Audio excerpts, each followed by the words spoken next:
ಜುಕ್ತಿಗೆರೆ ಮಠದ ಪುಣ್ಯ ಪ್ರಾಂಗಣದಲ್ಲಿ ಉಮಾಪತಿ ಶಿವಾಚಾರ್ಯ ಮಹಾಸ್ವಾಮಿಗಳವರ 78ನೇ ವರ್ಷದ ಪುಣ್ಯಾರಾಧನೆ ಶ್ರೀಮಠದ ಜಾತ್ರಾ ಮಹೋತ್ಸವದ ನಿಮಿತ್ತ ಆರಂಭಗೊಂಡಿರುವ ವಿದ್ಯಾವಾರಿಧಿ ವಿದ್ಯಾ ವಾಚಸ್ಪತಿ ಸದ್ಗುರು ಹುಬ್ಬಳ್ಳಿ ಸಿದ್ದಾರೂಢ ಮಹಾಸ್ವಾಮಿಗಳ ಪುರಾಣ ಪ್ರವಚನದ 3ನೇ ದಿವಸದ ಈ ಭವ್ಯ ವೇದಿಕೆಯಲ್ಲಿ ದಿವ್ಯ ಸನ್ನಿಧಾನವನ್ನು ಕೊಡಿಸಿರುವಂತಹ ಶ್ರೀಮಠದ ಒಡೆಯರು ಪಟ್ಟಾಧ್ಯಕ್ಷರು ಆದ ಪರಮ ಪೂಜ್ಯ ಶಟಸ್ಥಲ ಬ್ರಹ್ಮ ಡಾಕ್ಟರ್ ಕೊಟ್ಟೂರು ಬಸವೇಶ್ವರ ಶಿವಾಚಾರ್ಯ ಮಹಾಸ್ವಾಮಿಗಳವರ ಶ್ರೀಪಾದಕ್ಕೆ ಶಿರಸಾಷ್ಟಾಂಗ ಪ್ರಣಾಮವನ್ನು ಸಮರ್ಪಣೆ ಮಾಡಿ ತನ್ನೆಲ್ಲರ ಜೋಡದ ಚಪ್ಪಾಳೆಯೊಂದಿಗೆ ಪರಮ ಪೂಜ್ಯರನ್ನ ವೇದಿಕೆಗೆ ಸ್ವಾಗತ ಸುಸ್ವಾಗತವನ್ನು ವಹಿಸುತ್ತೇವೆ. ನಮ್ಮ ಗವಾಯಿಗಳು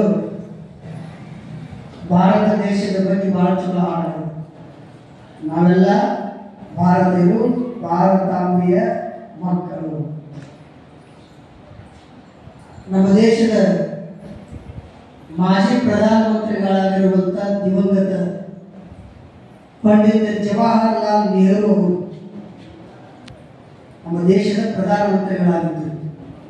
ಅವರ ಅಧಿಕಾರದ ಸಮಯದೊಳಗೆ ಪಂಢರಾಪುರಕ್ಕೆ ಹೋಗಿದ್ದರಂತೆ ನೆಹರು. ಪಂಢರಾಪುರ ಪಾಂಡುರಂಗನ ವಿಠಲನ ಕ್ಷೇತ್ರಕ್ಕೆ ದರ್ಶನಕ್ಕೆ ಹೋದಾಗ ನಮ್ಮ ದೇಶದ ಪ್ರಧಾನಮಂತ್ರಿಗಳು ಬಂದಾರಂತ ಅಲ್ಲೆಲ್ಲ ಭಾಳ ಅದ್ಭುತವಾಗಿ ಸ್ವಾಗತ ಮಾಡಿ ಪಾಂಡುರಂಗ ವಿಠಲನ ದರ್ಶನ ಮಾಡಿಕೊಂಡು ಇವರು ಅಲ್ಲೆಲ್ಲ ದೇವಸ್ಥಾನಗಳಿಗೆ ಭೇಟಿ ಕೊಟ್ಟು ಇನ್ನೇನು ಆ ಕ್ಷೇತ್ರದಿಂದ ವಾಪಸ್ ಬರಬೇಕಾದ್ರೆ ಅಲ್ಲಿದ್ದ ಕಮಿಟಿ ಅವರಿಗೆ ಅಲ್ಲಿದ್ದ ಹಿರಿಯರಿಗೆ ಆ ಊರನ್ನವ್ರು ಕೇಳಿದ್ರು, ಇಲ್ಲ ಭಾರತ ದೇಶದ ಪ್ರಧಾನಮಂತ್ರಿಗಳು ನಾವು ಬಂದೇವಿ, ನಿಮ್ಮ ದೇವಸ್ಥಾನಕ್ಕೆ ಏನೂ ನೀವು ಕೇಳಿರಲ್ಲ, ಕೇಳುವಂಥ ವ್ಯವಸ್ಥೆ ನಿಮ್ಮೊಳಗಿಲ್ಲ, ಮತ್ತು ನಿಮಗೇನಾದರೂ ಬೇಕಾದ್ರೆ ಕೇಳ್ರಿ, ನಿಮ್ಮ ದೇವಸ್ಥಾನಕ್ಕೆ ನಿಮ್ಮ ಗುಡಿ ಗುಂಡಾರಗಳಿಗೆ ಏನು ಬೇಕಾದ್ರೆ ಕೇಳ್ರಿ, ನಾನು ಕೊಡ್ತೀನಿ ಅಂತ ಜವಾಹರ್ಲಾಲ್ ನೆಹರು ಅವರು ಹೇಳಿದ್ರು. ಅವಾಗ ಅದರೊಳಗೆ ಒಬ್ಬ ಮುಖಂಡರು ಹೇಳಿದರು, ನೋಡ್ರಿ ಸಾಹೇಬ್ರ, ನಮಗೇನು ನಿಮ್ಮ ಸರ್ಕಾರದ ವತಿಯಿಂದ ಏನೂ ಅಪೇಕ್ಷೆ ನಮಗೆ ಕೇಳೋದು, ನೀವಾಗಲೇ ಕೊಡ್ತೀವಂತ ಕೇಳಿದ ಬಳಿಕ ನಮ್ದೊಂದು ಸಣ್ಣ ಒಂದು ವಿಷಯ ಅದಕ್ಕೆ ಮುಂದೆ ಪ್ರಸ್ತಾಪಪಡಿಸ್ತೇವೆ. ಏನು ಅಂದ್ರೆ ಬರುವ ಕಾರ್ತಿಕ ಮಾಸದೊಳಗೆ ಈ ಪಾಂಡುರಂಗ ವಿಠಲನ ಕ್ಷೇತ್ರದಲ್ಲಿ ದೀಪೋತ್ಸವ ಮಾಡಲಿಕ್ಕೆ 3 ಬ್ಯಾರಲ್ ಎಣ್ಣೆ ಸೆಕ್ಷನ್ ಮಾಡಿ ಅದ ಸಾಕು ನಿಮ್ಮ ಸರ್ಕಾರದಂತೆ ನಾವು ಕೊಡೋದು ಅಂತ.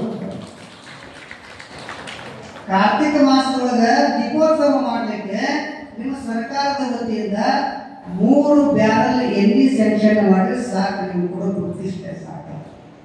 ಮಗಳಿದ್ದು ಹೇಗೆ ಹೇಳಿದ್ರಂತ ನೋಟ್ ಮಾಡ್ಬೋದು. ಇಡೀ ದೇಶ ರಾಜ್ಯ ಎಲ್ಲ ಕಡೆ ಸುತ್ತಾಡಿ ಹೋದ್ರಂತ. ದೆಹಲಿ ಪಾರ್ಲಿಮೆಂಟ್ ಒಳಗೆ ಕುತ್ಕೊಂಡ್ರು, ಅಸೆಂಬ್ಲಿ ಒಳಗೆ ಕುತ್ಕೊಂಡ್ರು. ನೆಹರು ನಮ್ಮ ಗವಾಯಿಗಳು ಹಾಡಿದ ಮಾತಿಗೆ ನೆನಪಾಗ್ತದೆ. ಏನು ಮುಂದೆ ಅವರೆಲ್ಲ ಎಲ್ಲಿ ಹೋಗಿರ್ತಾರೆ, ಎಷ್ಟು ಇರ್ತದೆ ನೋಡ್ರಿ. ಅವ್ನು ಕೇಳಿದ್ರೆ ಬೇರೆ ಪಂಡ್ರಾಪುರಕ್ಕೆ ಹೋಗಿದ್ವಲ್ಲ, ಅಲ್ಲಿ ಏನು ಕಳಿಸ್ಬೇಕಾಗಿದೆ ಅದನ್ನು ತೊಗೊಂಡು ಬಾ ನೋಟಿಸ್ ತೊಗೊಂಡು ಬಂದಿದ್ದ. ಅದರೊಳಗೆ ಏನು ಬಂದಿತ್ತು, ಪಾಂಡುರಂಗ ವಿಠಲನ ಕ್ಷೇತ್ರಕ್ಕೆ ಪಂಡರಾಪುರಕ್ಕೆ 3 ಬ್ಯಾರಲ್ ಎಣ್ಣೆ ಸ್ಯಾಂಕ್ಷನ್ ಮಾಡ್ಬೇಕಂತ ಬಂದಿತ್ತು.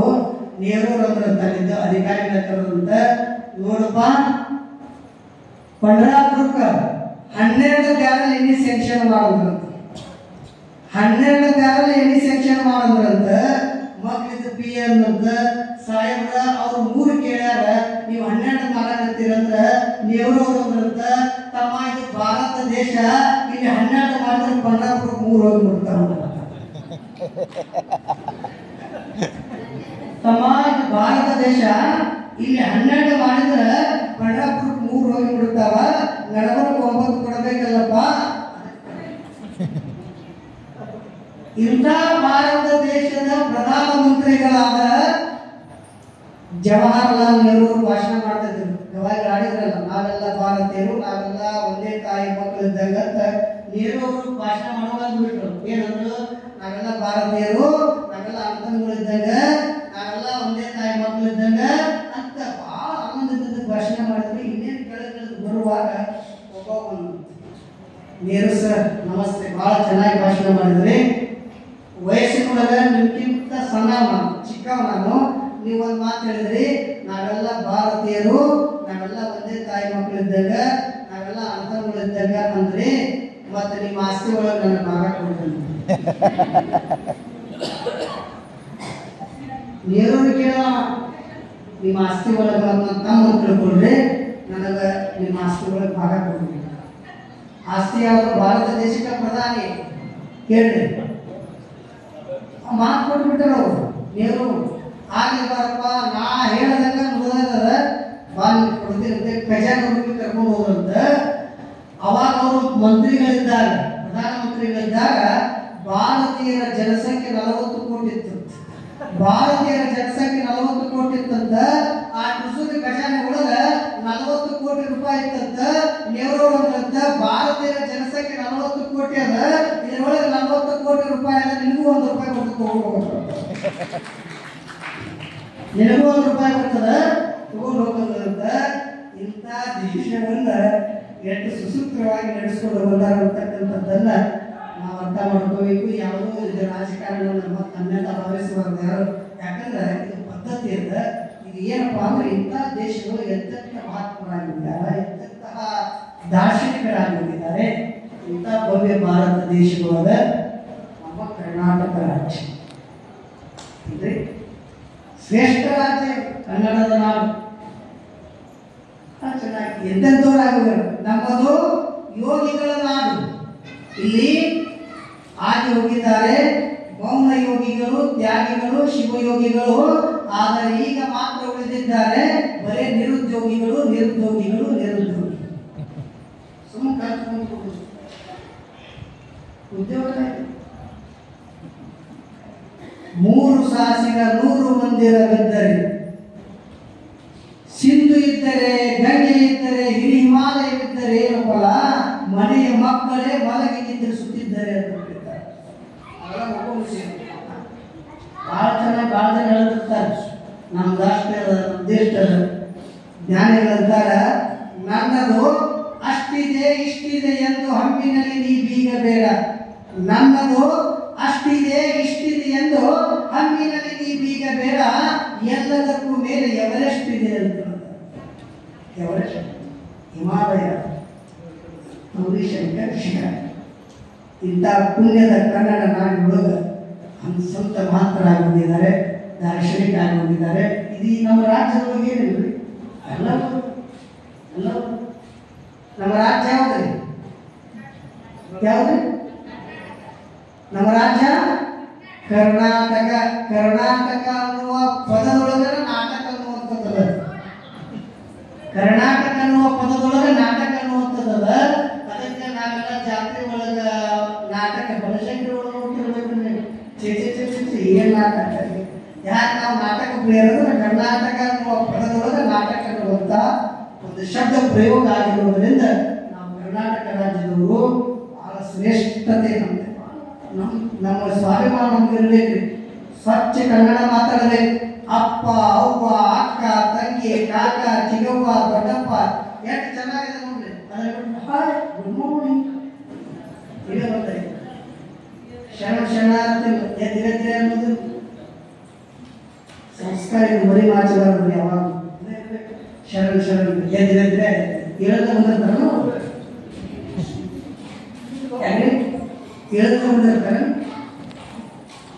ಒಮ್ಮೆ ಏನಾಗಿತ್ತು ಅಂದ್ರೆ ರೋಗದೊಳಗೆ KVC ಬ್ಯಾಂಕಿಗೆ ನಾವು ಹೋಗಿದ್ವಿ. ನಮ್ಮ ಶಿಕ್ಷಕರು ಅವರು ಬಂದು ಶೇಖರ ಬ್ಯಾಂಕಿಗೆ ಬಂದಿರ ಇಲ್ಲಿ ಅವರ ಸಂಧಿಗೆ ಬಂದಿರ. ಆ ತಾಯಿ ಏನ್ರಿ ಆಗ್ತದೆ ನಮ್ಮ ಮರಿ ಸ್ವಾಮಿ ಕೇಳಿದ್ವಿ ಅಂದ್ರೆ ಇದು ಲೋಕಾರೂಢಿ. ನಾವು ಹೇಳೋದು ಎದ್ದಿರಿ ಆದ್ರಿ ಅನ್ನೋದ್ರ ಅರ್ಥ ನಿನ್ನೆ ದಿವಸ ಇದ್ವಿ, ಅದನ್ನ ಗೆದ್ದಿವಿ. ಇವತ್ತ ಎದ್ದಿವಿ ಅನ್ನೋದು ಗೆದ್ದಿವಿ ಅಂತ. ಇಂಥ ಕನ್ನಡ ನಾಡು ಬಹಳ ಶ್ರೇಷ್ಠತೆಯ ಬೀಡಾಗಿರುವುದರಿಂದ ಈ ಕನ್ನಡ ನಾಡಿನೊಳಗೆ ಈಗಿನ ಸರಾಸರಿ ಲೆಕ್ಕಾಚಾರ ಮಾಡಿದ್ರೆ 30ರಿಂದ 31 ಜಿಲ್ಲೆಗಳ. ಅದರಲ್ಲಿ JH ಪಾಟೀಲ್ ಮಂತ್ರಿಗಳಿದ್ದಾಗ ನಮ್ಮ ಗದಗ ಜಿಲ್ಲಾ ಘೋಷಣೆ ಆಗಿದ್ದು ನಮ್ಮದೊಂದು ಸೌಭಾಗ್ಯ. ಶ್ರೇಷ್ಠತೆ ಕನ್ನಡ. ಜ್ಞಾನದಂತರ ಏನುಂಟು ಏನಿಲ್ಲ ಈ ನಮ್ಮ ಕನ್ನಡದ ನಾಡಿನಲ್ಲಿ. ಏನುಂಟು ಏನಿಲ್ಲ ಈ ನಮ್ಮ ಕನ್ನಡದ ನಾಡಿನಲ್ಲಿ. ಆಹ್ಲಾದಕರವಾದ ಸಂಸ್ಕೃತಿ, ವಿಶಾಲವಾದ ಪ್ರಕೃತಿ. ಆಹ್ಲಾದಕರವಾದ ಸಂಸ್ಕೃತಿ, ವಿಶಾಲವಾದ ಪ್ರಕೃತಿ. ಏನುಂಟು ಏನಿಲ್ಲ ಈ ನಮ್ಮ ಕನ್ನಡದ ನಾಡಿನಲ್ಲಿ. ಬಿದರಿನ ಕಲೆ ಬಿದರಿ, ಗುಲ್ಬರ್ಗಾದ ತೊಗರಿ. ಬಿದರಿನ ಕಲೆ ಬಿದರಿ, ಗುಲ್ಬರ್ಗಾದ ತೊಗರಿ. ಬಿಜಾಪುರದ ಗೋಳಗುಮ್ಮಟ, ಬಾಗಲಕೋಟೆಯ ಸಿಮೆಂಟ್. ರಾಯಚೂರಿನ ಕರೆಂಟ, ಗೋಕಾಕದ ಕರದಂಟ. ಬೆಳಗಾವಿಯ ಕುಂದ, ಖಾನಾಪುರದ ಕಾಂದ. ಏನುಂಟು ಏನಿಲ್ಲ ಈ ನಮ್ಮ ಕನ್ನಡದ ನಾಡು. ಹುಬ್ಬಳ್ಳಿಯ ಪೇಟೆ, ಚಿತ್ರದುರ್ಗದ ಕೋಟೆ. ಧಾರವಾಡದ ಪೇಡ, ಜಮಖಂಡಿಯ ಚೂಡ. ಏನುಂಟು ಏನಿಲ್ಲ ಈ ನಮ್ಮ ಕನ್ನಡದ ನಾಡಿನಲ್ಲಿ. ಗದುಗಿನ ಮುದ್ರಣ, ಗುಳೇದ ಗುಡ್ಡದ ಕಣ. ಹುಣಗುಂದದ ಕೂಡಲ ಸಂಗಮ, ಗದುಗಿನ ವೀರೇಶ್ವರ ಪುಣ್ಯಾಶ್ರಮ. ಏನುಂಟು ಏನಿಲ್ಲ ಈ ನಮ್ಮ ಕನ್ನಡದ ನಾಡಿನಲ್ಲಿ. ಹಾಲೇರಿಯ ಯಾಲಕ್ಕಿ, ಗಂಗಾವತಿಯ ಅಕ್ಕಿ. ಕೊಡಗಿನ ಕಡಗು, ಮಂಗಳೂರಿನ ಹಡಗು.